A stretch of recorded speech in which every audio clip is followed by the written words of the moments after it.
Primeira Epístola do Apóstolo Paulo aos Tessalonicenses. Capítulo 1. Paulo e Silvano e Timóteo, à igreja dos Tessalonicenses em Deus o Pai e no Senhor Jesus Cristo. Graça e paz tenhais de Deus nosso Pai e do Senhor Jesus Cristo. Sempre damos graças a Deus por vós todos, fazendo menção de vós em nossas orações, lembrando-nos sem cessar da obra da vossa fé, do trabalho do amor e da paciência da esperança em nosso Senhor Jesus Cristo, diante de nosso Deus e Pai, sabendo, amados irmãos, que a vossa eleição é de Deus. Porque o nosso Evangelho não foi a vós somente em palavras, mas também em poder e no Espírito Santo e em muita certeza, como bem sabeis quais fomos entre vós, por amor de vós. E vós fostes feitos nossos imitadores e do Senhor, recebendo a palavra em muita tribulação, com gozo do Espírito Santo. De maneira que fostes exemplo para todos os fiéis na Macedônia e Acaia. Porque por vós soou a palavra do Senhor, não somente na Macedônia e Acaia, mas também em todos os lugares a vossa fé para com Deus se espalhou, de tal maneira que já dela não temos necessidade de falar coisa alguma. Porque eles mesmos anunciam de nós qual a entrada que tivemos para convosco, e como dos ídolos vos convertestes a Deus, para servirdes o Deus vivo e verdadeiro, e esperar do céu o seu Filho, a quem ressuscitou dentre os mortos, a saber, Jesus, que nos livra da ira futura. Vamos orar. Obrigado, Senhor, pela Tua palavra, obrigado por esta igreja de portas abertas, obrigado pelas famílias que aqui se acham debaixo desse teto, obrigado pelo pastor, pela sua família, pelo conselho, pelos diáconos, por aquelas irmãs da SAF, os jovens, as crianças, os adolescentes. Oh, bondoso Pai, muito obrigado por tudo isso. Obrigado pela mesa que o Senhor nos dá comida, obrigado pelo ar que respiramos, obrigado porque nós enxergamos, obrigado porque nós nos locomovemos, nós apalpamos, obrigado, Senhor, porque nós temos a esperança de que em qualquer situação o Senhor cuida de nós. Obrigado por tudo, Senhor. Abençoa-nos nesta manhã e que o Teu Espírito Santo possa falar nos nossos corações, em nome de Jesus. Amém. Amém. Irmãos, nós estamos diante de uma carta que nós vimos que é o apóstolo Paulo que escreveu essa carta. Então vamos contar uma história aqui, porque a história o povo sai sabendo, sabe, pastor? Você conta a história. Então eu vou contar a história dessa carta. Essa carta era numa cidade mais ou menos igual Guarujá. Era uma cidade que tinha porto. A hora que eu estava vindo para cá, eu vi um viaduto que vai para o porto. Eu não sei que porto de galinha ou se é porto de navio, mas é um porto ali, né? Então essa cidade também era portuária. Era uma cidade muito importante. E dizem que ela era a capital da Macedônia. Então Tessalônica era uma cidade importante. E o que acontece? Você quer entender sobre a Tessalônica? Tem que ler, não vai ler agora, hein? O capítulo 17 de Atos. É lá no capítulo 17 de Atos que você vai entender tudo sobre Tessalônica. Então, o apóstolo Paulo, daqui a pouco eu vou descrever isso mais a miúde. O apóstolo Paulo, ele teve nessa cidade chamada Tessalônica. Ele foi evangelizar. E por 3 semanas ele ia na sinagoga. Está vendo? O apóstolo Paulo era atrevido. Ele ia mexer com os judeus. Os judeus estavam quietinhos lá na sinagoga. O apóstolo Paulo ia lá falar para eles sobre o evangelho, sobre a lei, sobre Jesus, sobre isso, sobre aquilo. Aí muitos gregos e mulheres da alta sociedade se converteram. Mas os judeus não queriam que aquilo acontecesse. O que os judeus fizeram? Arrumaram uma confusão na cidade. Falaram, aquela turma que fica pregando coisas diferentes, falando que tem outro rei, e que o rei não é o imperador romano, e falando que tem um outro rei, porque o apóstolo Paulo falava do rei Jesus. Mas eles queriam o rei deles, que era o imperador, César. Então, eles ficavam, os romanos, discutindo e querendo outro rei. E não querendo outro rei, porque eles já tinham. Os judeus não aceitavam de forma nenhuma Jesus Cristo ser o rei. Então o que acontece? Os judeus fizeram uma reunião e foram na casa. Aqui tem irmão, geralmente, que chama Jason. Tem. Pastor não sabe, eu sei. Quem aqui já recebeu algum missionário, algum pastor, algum irmão em casa? Jason, Jason, Jason, Jason, Jason, Jasona, Jasona, Jason. Esse tal Jason, ele era igual a vocês. Ele recebia gente em casa. E ele é que recebeu o Paulo e a turma dele. Então os judeus falaram o quê?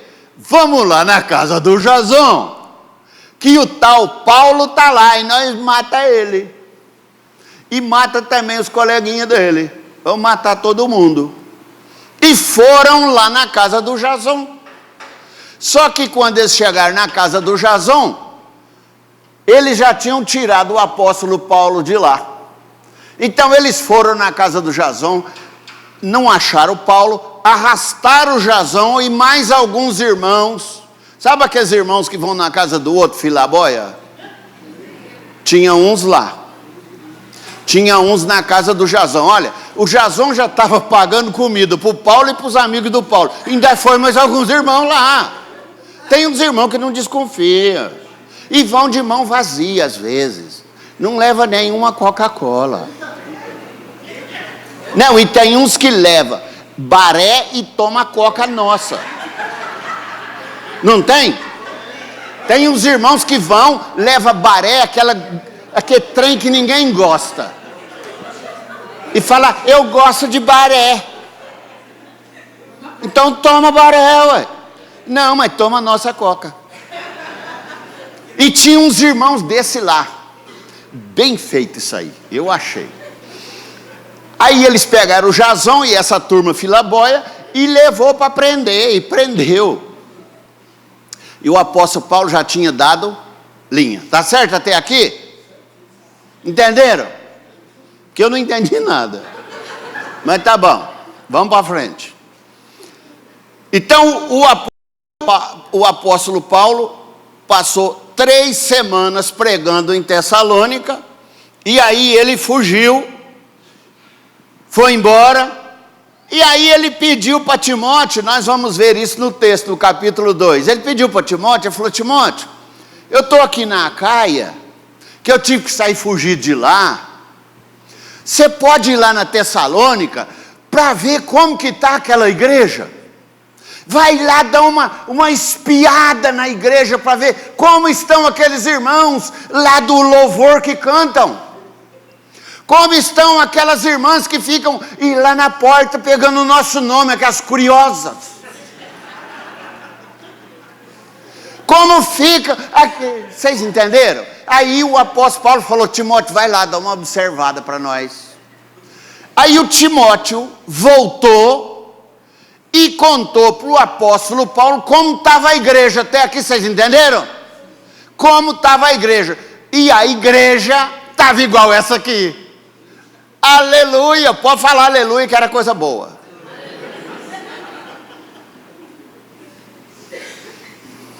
Gente, eu vou entrar na nossa igreja aqui, porque essa igreja é uma igreja boa. Boa. Aqui não tem ninguém que fala mal dos outros, tem? Não tem.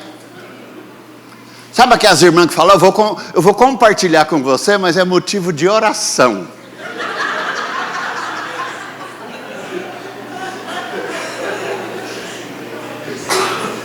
Você ficou sabendo?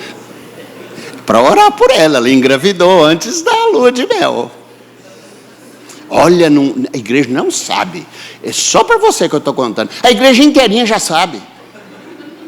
Mas isso não é aqui nessa igreja, é nas outras.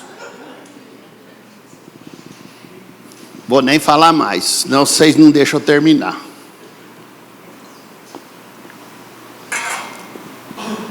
Aí, meus amados irmãos, a igreja boa, a igreja chique, olha só no verso 6 do capítulo 3. Capítulo 3, tudo de 1 Tessalonicenses. Nós vamos lá na segunda daqui a pouco e vamos em Coríntios também, mas é só um versículozinho. Não vamos ficar fazendo de Gênesis a Apocalipse, não. Olha só, o verso 6 do capítulo 3, eu vou ler. Agora, olha só o que o apóstolo Paulo está falando. Agora, porém, com o regresso de Timóteo, vindo do meio de vocês, trazendo-nos boas notícias. Vocês estão vendo como o Timóteo voltou lá de Tessalônica falando o quê? A igreja está ajeitada. Por que ele estava falando isso? Por que o apóstolo Paulo estava preocupado com aquela igreja? Será por quê? É porque do mesmo jeito que naquela época tinham muitas heresias, muitas pessoas más, o demônio trabalhando diuturnamente, o apóstolo Paulo estava preocupado com a saúde espiritual daquela igreja. E aí vem o versículo 7, capítulo 1.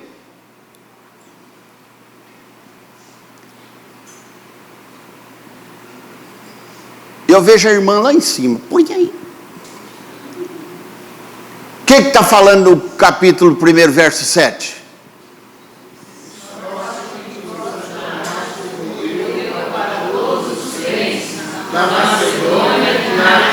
Tá bom. O que a igreja se tornou? Modelo. A igreja se tornou modelo. Agora vamos ver algumas coisas que o apóstolo Paulo estava preocupado com aquela igreja. E a preocupação do apóstolo Paulo é a preocupação minha lá em Ribeirão Preto.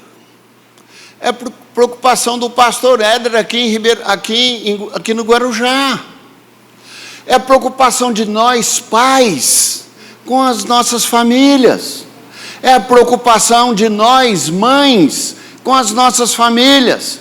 É a preocupação dos jovens crentes. É a preocupação desses pais que batizaram os pequenos. Eles já oram para que Deus cuide dos filhos conforme as preocupações que nós vamos ver. De 3 preocupações o apóstolo Paulo tinha. E nós não temos sermão de 3 argumentos, não. Depois vai ter mais uns 20 aqui, tá? Eu não sei pregar negócio da homilética lá do Herculano Gouveia. Então, 3 preocupações. Vamos ver as 3 preocupações? Qual a preocupação hoje nossa? Dinheiro, não é? Dinheiro? Ah, ninguém tem preocupação com dinheiro aqui, não? O que é isso? Eu estou lutando para conseguir pagar a diária lá do hotel. Por isso que eu casei com a minha mulher, que ela paga. Então, a primeira preocupação, din-din. Segunda preocupação, é a mentira, o engano. Terceira preocupação, mulher. Vida devassa, pecado.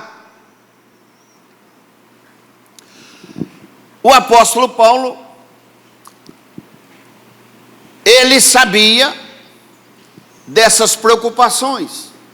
E aí você vai comigo. A primeira coisa que nós queremos ver, quando nós olhamos no verso 4, fala que o apóstolo Paulo fala: sabemos, irmãos amados, por Deus, que ele os escolheu. O apóstolo Paulo está falando para os tessalônicos: irmãos amados, nós sabemos que Deus escolheu vocês. Como que você tem certeza que Deus te escolheu? Como que você tem certeza que você vai para o céu, morar naquela mansão que Jesus falou: vou preparar lugar para vocês? Como que você tem essa certeza? Não comungando com essas coisas que estavam sendo as acusações, os problemas da igreja, porque a árvore boa produz bons frutos. Quem sabe o que é piqui?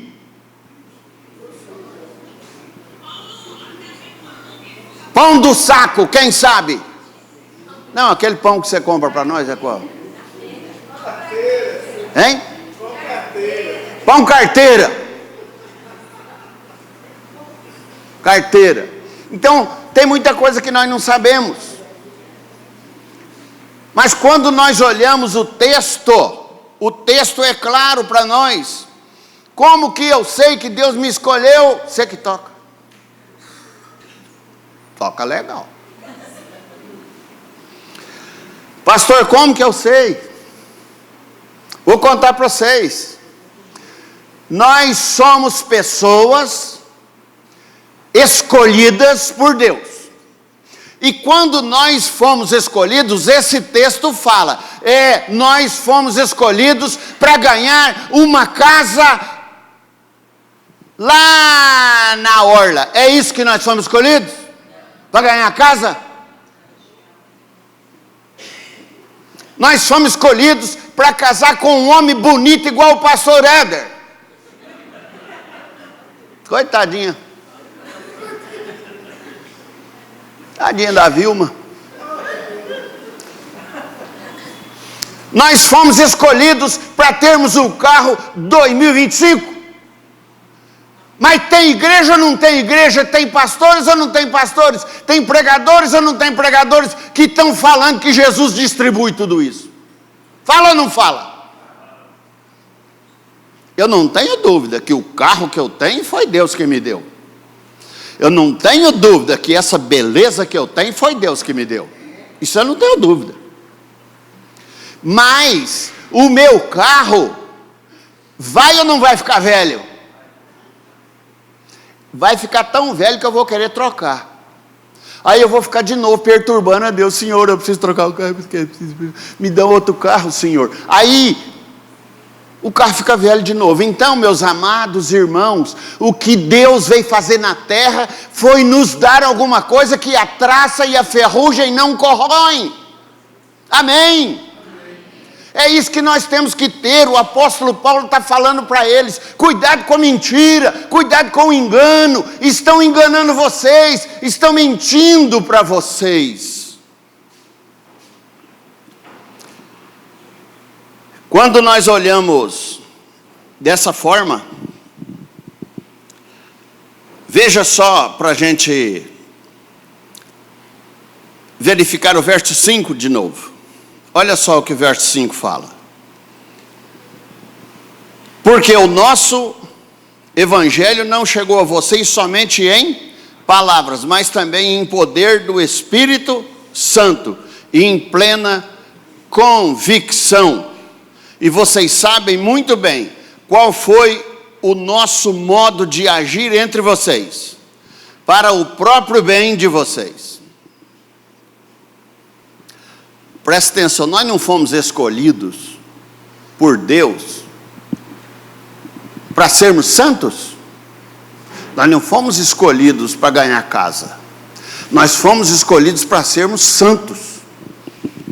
E Deus falou assim: olha, eu vou te escolher, você vai ser santo, e agora, da agora para frente, você não vai mais viver para você. Você vai viver para mim. Não é isso que Jesus fala para você? Agora você não mais vai viver para você, você vai viver para mim. E tem uma, eu te escolhi para santificação, e agora você não vai viver para você mais, e eu vou te colocar lá no Vicente de Carvalho, para você ser o meu representante naquela feira que tem lá. Você vai ser o meu representante na rua que você mora. Você vai ser o meu representante na festa de Natal com seus irmãos que não são crentes. Você vai ser o meu representante onde você estiver. É para isso que Deus escolheu você, tá bom? Não escolheu para outra coisa. Escolheu para você ser santo. Escolheu para você ser embaixador dele aqui. E o apóstolo Paulo está falando isso. Agora, vocês acham que o apóstolo Paulo está falando isso à toa? Ele está falando exatamente por causa do momento que a igreja vivia. A igreja estava vivendo esse momento. Eu não sei vocês, mas quando eu comecei a vida pastoral, pastor, eu fui alugar uma casa, a primeira casa que eu fui alugar, quando eu era pastor, isso em Ribeirão Preto. Aí fui lá, olhei a casa, conversei com o dono da casa, vamos fazer o contrato, tanto por mês e tal. Aí a hora que ele leu na minha qualificação, que eu era pastor, ele falou, não tem que assinar contrato não, o senhor é pastor. Hoje eles fazem isso? De jeito nenhum. Se for pastor, eles nem alugam. É verdade. Pergunta para mim, lá no hotel, qual que é a sua profissão? Eu falo assim, advogado. Eles me respeitam. Aí depois que eles já me respeitaram, eu falo, eu sou nada, eu sou pastor. Porque o povo não respeita mais os crentes, porque os crentes não prestam mais. E o apóstolo Paulo está falando para eles, vocês têm que produzir frutos bons, porque vocês já foram escolhidos, vocês têm uma mansão celestial no céu, vocês têm a vida eterna garantida, vivam de modo digno de quem já ganhou isso. Aí você fala assim, veja só no capítulo 2, vamos avançar um pouquinho, porque o apóstolo Paulo está falando, irmãos, no verso 1, vocês sabem muito bem da nossa chegada no meio de vocês. Não foi em vão, pelo contrário, apesar de maltratados, insultados em Filipos, como vocês sabem, tivemos ousada confiança em nosso Deus para anunciar a vocês o Evangelho de Deus. Vocês têm noção, quem chegou aqui há 60 anos atrás, vocês estão achando que eles foram aplaudidos e colocaram tapete vermelho porque eles eram missionários? Aquela época incendiava a casa de pastor. Aquela época incendiava templo. E essa turma enfrentou tudo isso para você chegar hoje, sentar nesse banco gostoso, verde, da cor da igreja presbiteriana, e esse ar-condicionado que está quente. Ah, não está não, né? Eu queria ser baterista, ele tem um ar só para ele. Por isso que ele está corado assim, bonito. Mas então, vocês vejam, seguindo, quando ele fala que é para anunciar o Evangelho, agora vem, pois, olha no verso 3, pois a nossa Então agora o apóstolo Paulo está falando da nossa exortação. Sabe o que quer dizer exortação aí? A nossa prática. O que eu pratico, o que eu vivo, o que eu faço, na rua que eu ando, no lugar que eu trabalho, onde eu falo de Cristo, onde eu vivo a minha vida, onde eu estou plantado. Então o apóstolo Paulo, quando fala nossa exortação, não é você chegar aqui e exortar a igreja só. Era a vida também. Vida do apóstolo Paulo. Então a prática do apóstolo Paulo era essa, e que não procedia do de? Então, na minha Bíblia fala erro, mas embaixo fala engano também. Aqui eu gostaria que vocês observassem o que é engano. Sabe o que quer dizer engano? Já ouviram falar de pesca, né? Tem uns irmãos aqui que pescam. E como que vocês fazem para atrair o peixe? Põe isca. Isca. O peixe vai lá comer a isca. Você é um enganador de peixe. É isso que o diabo faz conosco. Ele engana a gente. Então, o que o apóstolo Paulo está falando, olha, nós pregamos o evangelho, não é com isca não, não é com engano não, nós cremos no poder do Espírito Santo. E hoje o apóstolo Paulo está preocupado conosco, porque tem muitos crentes que são evangelizados na igreja presbiteriana, mas como não tem convênio médico, vai na primeira curandeira que ouve falar. Vai na primeira igreja que promete cura contra o câncer. É engano. Jesus cura. Jesus faz tudo isso. Mas Jesus Cristo, Ele não nos engana. O que Ele mais quer é levar a gente para o céu. O que Ele mais quer é nos salvar. Não precisamos falar para a vizinhança, olha, vai lá na igreja hoje de manhã que as pessoas que têm câncer serão curadas. Vocês acham que a igreja enche? Enche. Mas nós vamos pregar o evangelho por engano? Mentir para as pessoas? Entende isso? Nossa vida com Cristo é salvação. É isso que o apóstolo Paulo está falando. Jesus Cristo morreu na cruz para me salvar e no terceiro dia ressuscitou e foi preparar uma mansão nos céus e eu vou morar lá eternamente com Ele. Se eu tiver câncer hoje, sendo curado ou não sendo curado, eu vou para o céu hoje ou amanhã, não vou? Minha mãe foi curada de câncer, então eu creio que Deus cura mesmo. Curada das duas mamas, pastor. Isso ela tinha 50 anos, ela morreu aos 94 de outra coisa. Mas morreu. Vocês entendem isso? Morreu. E se você tiver um carro novo que Deus te deu, você vai morrer também. Se prepare para a vida eterna. Se prepare para a vida eterna com Deus. É isso que a igreja presbiteriana reformada prega. Igreja presbiteriana pode ter só 10 pessoas, mas prega o evangelho verdadeiramente genuíno para fazer aquilo que Jesus Cristo ensinou. É isso que nós temos que fazer. Meus amados irmãos, quando nós falamos de dinheiro,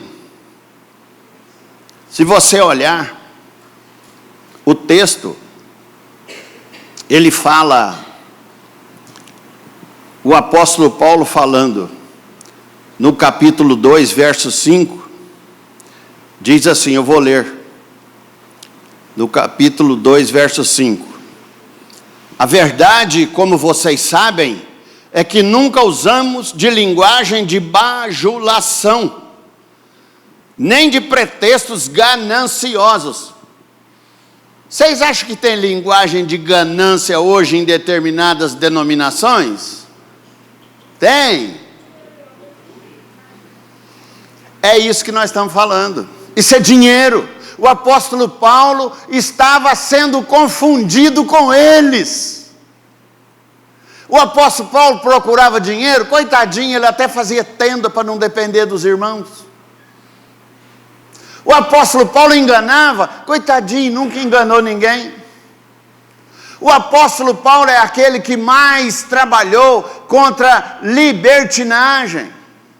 Então aqui nós vemos que dinheiro é o problema, aqui nós vemos que o engano é um problema. Agora o versículo fala no capítulo 5 ainda, no capítulo 2, verso 5, Olha só o que ele fala, o verso 3, melhor dizendo. Pois a nossa exortação não procede de erros, nem de intenções impuras. Sabe o que é impuro aqui?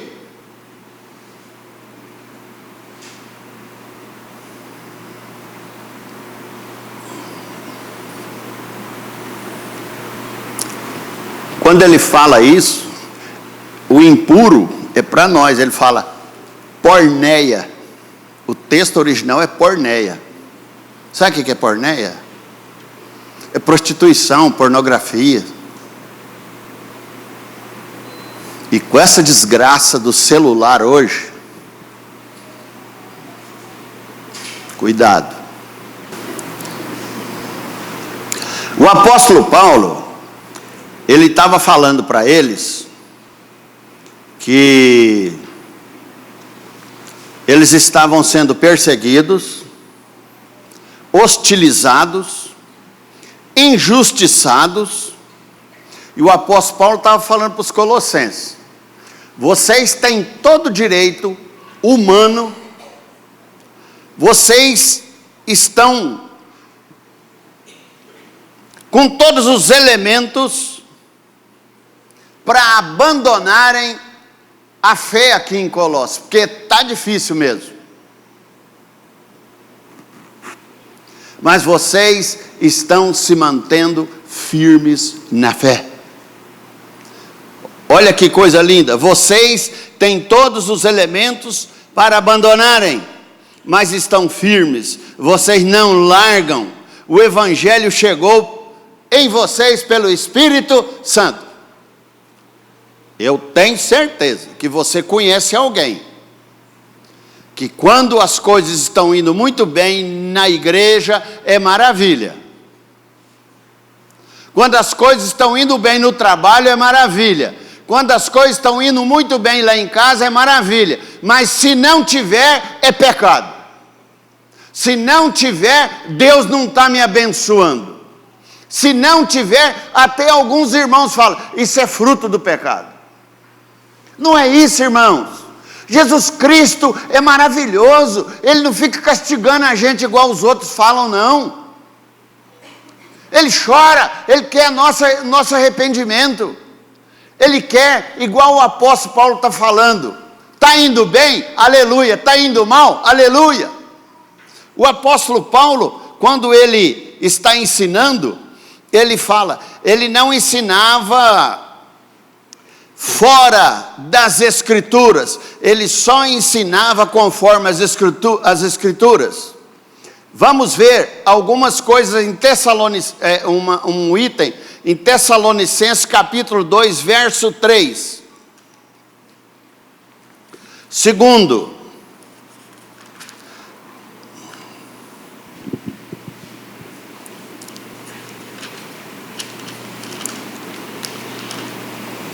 verso 13.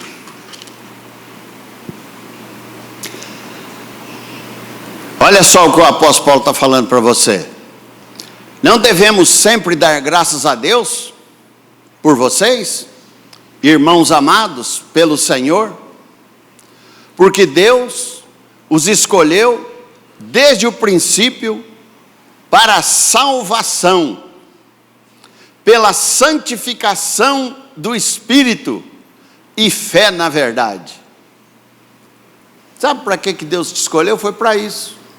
Então, se não tiver muito bem, saiba que Ele cuida de você. Se tiver com problema, Ele cuida de você. Se tiver com dificuldade, Ele cuida de você. Não precisa ficar preocupado, Ele cuida de você. Ele cuida de você, porque o ato mais sublime Ele já fez, foi morrer na cruz por você. Meus irmãos, eu passo agora para fazer o resumo, para finalizar. A igreja de vocês deve ser modelo. E vocês sabem o que é modelo, né? Todo mundo sabe. Então você tem que ser modelo. Vocês já viram os manequins modelo? É só pessoa escultural. É difícil achar um gordinho lá. Modelo. Pode ver que o modelo 44, 42, o meu é 108, mas o modelo, por que é modelo? É porque todo mundo que usa 44 tem que ser daquele jeito, porque se você sair do modelo, acontece o quê? Não serve para você. Então, as pessoas, para serem crentes, elas têm que ser como você. Como você é, as pessoas serão crentes segundo o modelo. É isso que o apóstolo Paulo está falando. Vocês são o modelo. Aí o verso, a primeira coisa que eu quero fazer 5 considerações, a primeira delas, é que alguém sofreu para essa igreja estar aqui hoje. Primeiro, Jesus morrendo na cruz. Segunda coisa, é que a nossa pregação não procede de erro, ou seja, pessoas zelaram para que o evangelho chegasse até aqui. Cuidado, hein? Vamos ver os 100 anos dessa igreja, com o seu modelo. A pregação era certa, ela era destinada ao coração pecador, não era o coração sem teto, não era o coração sem carro, não era o coração doente, era o coração sem Deus. Essa era a mensagem. Também eles não usavam subterfúgios de enganação, não enganavam as pessoas. Vai lá na igreja que você vai parar de bater na sua mulher. Você já viu que a gente não convida ninguém que não bate na mulher. A gente quer convidar desastre. Olha, lá na minha vizinhança tem um homem que bate na esposa, ela grita. Isso é muito triste. Aí a gente fala, vamos trazer isso para a igreja. Claro que tem que fazer isso. Mas a motivação não é bater na mulher. Traga gente também que não bate em mulher, é salvação. Não vamos usar de subterfúgios. Nós temos que falar a verdade para as pessoas, que Jesus Cristo, o que vai acontecer? Você sendo um cristão verdadeiro, você vai produzir bons frutos. É isso. E bons frutos eu não vou subestimar os irmãos. A última coisa é que o texto fala que ele preferiu ser carinhoso, como uma mãe é com o seu filho. O amor mais sublime, humanamente falando, é o amor de mãe por um filho. É o amor de mãe por uma criança. Esse é o maior amor, é esse amor que o apóstolo Paulo fala que está outorgando a eles. Então, meus amados e queridos irmãos, vamos orar para que a nossa igreja aqui de Vicente Carvalho seja uma igreja modelo. Seja uma igreja servindo a Deus. Uma igreja pronta para mais 50 anos. Pregando o evangelho verdadeiro. Cuidando das coisas más, das heresias, das falsas promessas. Vamos orar para que Deus nos dê alicerce em Cristo Jesus, para darmos continuidade nessa obra. Amém? Que Deus nos abençoe.